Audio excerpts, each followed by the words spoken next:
Assalamualaikum teman-teman. Saya David Cahyadi dari kelompok 7. Di sini kami akan membahas tentang model-model interaksi dalam pembelajaran kelas rangkap. Kelompok 7 yang beranggotakan Fatwa Pradita NPM 177, Eka Nur Ariska 178, David Cahyadi 181, dan Desi Kumalasari 182. Pengertian pembelajaran kelas rangkap. Pembelajaran kelas rangkap merupakan suatu kajian strategi pembelajaran yang menjadi pilihan dalam melaksanakan proses pembelajaran. Pembelajaran kelas rangkap yang disingkat PKR relatif baru di dalam dunia pendidikan dan tidak banyak sekolah yang melaksanakan PKR ini. Aneka model interaksi dalam kelas rangkap atau PKR. Dalam rangka pelaksanaan PKR, ada beberapa model yang dapat kita gunakan sesuai kebutuhan. Yang pertama, model proses belajar arahan sendiri atau MPBAS. Yang kedua, model proses belajar melalui kerjasama atau MPBMKS, yang meliputi model olah pikir sejoli atau MOPS, model olah pikir berebut atau MOPB, model konsultasi intrakelompok atau MKIK, model tutorial teman sebaya atau MTTS, model tutorial lintas kelas atau MTLK, model diskusi meja bundar atau MDMB, model tugas diskusi dan resitasi atau MTDR. Baik, di sini saya akan menjelaskan proses belajar arahan sendiri atau PBAS. Nah, model PBAS ini merupakan suatu kerangka kegiatan belajar atas prakarsa siswa atau secara mandiri dengan mendapat bimbingan seperlunya dari guru. Nah, dalam model ini, guru berperan sebagai pemberi kemudahan belajar atau fasilitator of learning. Misalnya, menyediakan sumber belajar, lalu memberi petunjuk, memberi dorongan, mengecek kemajuan belajar, memberi balikan, dan mengecek hasil belajar siswa tersebut. Nah, model PBAS ini memiliki langkah-langkah sebagai berikut. Yang pertama, ada kegiatan guru. Di sini guru menyediakan sumber belajar agar pembelajaran dapat berjalan dengan mudah atau sesuai dengan kurikulum. Lalu yang kedua, memberikan penugasan belajar agar siswa itu sendiri dapat mengingat kembali pelajaran apa yang telah ia pelajari tadi. Lalu yang ketiga, guru mengecek kemajuan belajar sampai mana siswa tersebut memahami materi yang sudah disampaikan oleh guru. Lalu yang keempat, ada memberikan penugasan belajar lanjut.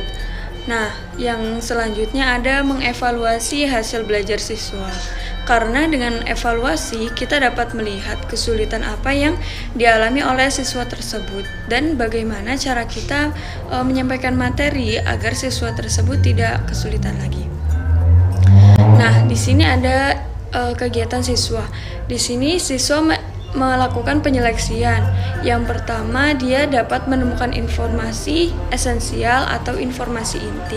Lalu yang selanjutnya ada membuat catatan tentang poin-poin penting. Lalu mengeksplorasi ide pokok. Nah, yang selanjutnya ada pemahaman. Siswa melihat bahan lebih awal, seperti belajar sebelum esok harinya. Lalu menggunakan isyarat kontekstual dan bisa juga mencari sumber bahan. Lalu yang ketiga ada penguatan ingatan. Yang pertama, siswa mengkaji ulang bahan agar bahan tersebut tidak lupa. Lalu mengingat poin-poin penting itu tadi. Dan mengetes sendiri, merancang agar dia dapat belajar sendiri. Lalu yang keempat ada penjabaran lanjutan. Siswa bertanya pada diri sendiri apakah dia sudah memahami pelajaran tadi. Lalu dia juga dapat menarik antologi dan metafora. Lalu yang kelima ada penginterogasian. Siswa mengungkapkan sendiri dan membuat ilustrasi atau diagram menggunakan banyak sumber, lalu mengaitkan dengan pengetahuan yang telah ia miliki. Lalu siswa menjawab permasalahan sendiri. Selanjutnya adalah model proses belajar melalui kerjasama atau MPBMKS.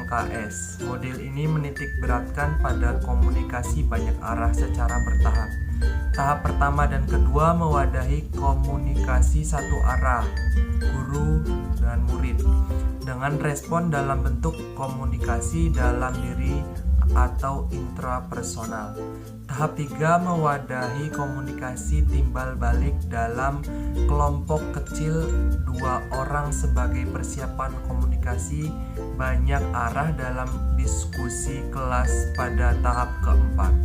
Pada dasarnya, model ini memiliki tujuan pembina kerjasama dan komunikasi sosial.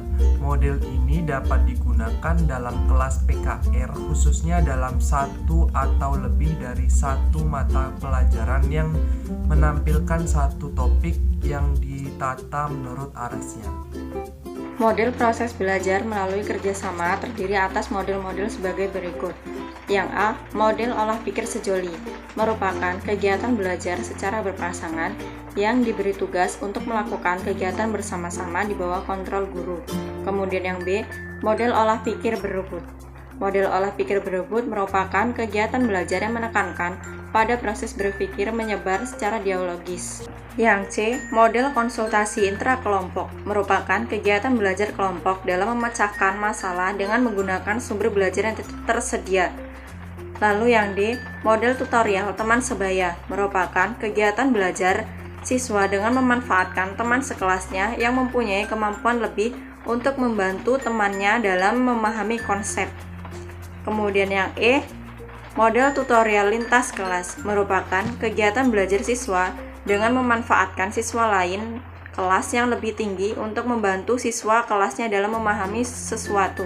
Lalu yang F, model diskusi meja bundar, merupakan kegiatan belajar siswa yang bersifat mengundang pendapat siswa secara tertulis dalam suasana terstruktur. Kemudian yang terakhir, G, model tugas diskusi resitasi, merupakan kegiatan belajar siswa dalam rangkaian kegiatan melaksanakan tugas, mendiskusikan tugas, dan melaporkan hasil pengerjaan siswa.